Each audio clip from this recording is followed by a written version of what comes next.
വെട്ടക്കൽ മേഖലയിലെ വെള്ളക്കെട്ടിന് പരിഹാരമാകും.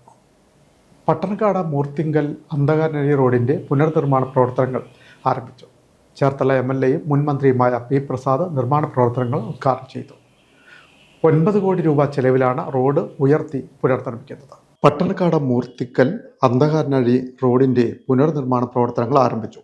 9 കോടി രൂപ മുടക്കിലാണ് നിർമ്മാണ പ്രവർത്തനങ്ങൾ നടക്കുന്നത്. വെള്ളക്കെട്ടിനാൽ നിരന്തരം ഒറ്റപ്പെടുന്ന വെട്ടക്കൽ പ്രദേശത്തിന് ഏറെ ആശ്വാസമായാണ് റോഡ് ഉയർത്തി നിർമ്മിക്കാൻ നടപടിയായത്. സംസ്ഥാന ബജറ്റിൽ ഉൾപ്പെടുത്തി 9 കോടിയുടെ പദ്ധതിയാണ് P. പ്രസാദ് MLAയുടെ ഇടപെടൽ മൂലം നടപ്പാകുന്നത്.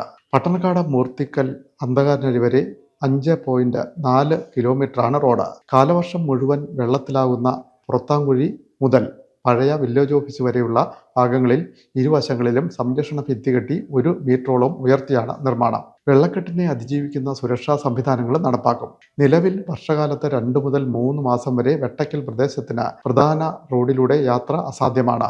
നാട്ടുകാരുടെയും ജനപ്രതിനിധികളുടെയും നിരന്തര ഇടപെടലുകളെ തുടർന്നാണ് MLAയുടെ നിർദ്ദേശത്തിൽ 2024-25 ബജറ്റിൽ തുക വകയിരുത്തിയത്. റോഡ് നിർമ്മാണം 9 മാസത്തിനുള്ളിൽ പൂർത്തിയാക്കാൻ കഴിയുമെന്ന് ഉദ്ഘാടനം നിർവഹിച്ച P. പ്രസാദ് MLA പറഞ്ഞു.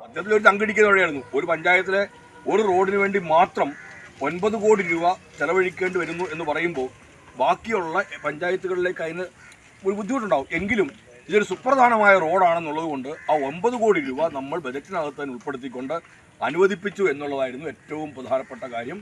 അത് നമുക്ക് യാഥാർത്ഥ്യമാക്കി തീർക്കാൻ കഴിഞ്ഞു. ഗ്രാമപഞ്ചായത്ത് പ്രസിഡന്റ് TT വിക്രമൻ അധ്യക്ഷനായി. Block panchayat president CK Rajendran മുഖ്യപ്രഭാഷണം നടത്തി. ജില്ലാ panchayat standing committee chairman Sandhya Benny, ജനപ്രതിനിധികളായ James Chinkathara, Mamata B. Singh, KG Henry, CB Mohandas, MK Jayapal, PD Biju, SP Sumesh, TD Pramod, Jose, Krishnapriya, Bindu Ashokan തുടങ്ങിയവർ സംസാരിച്ചു.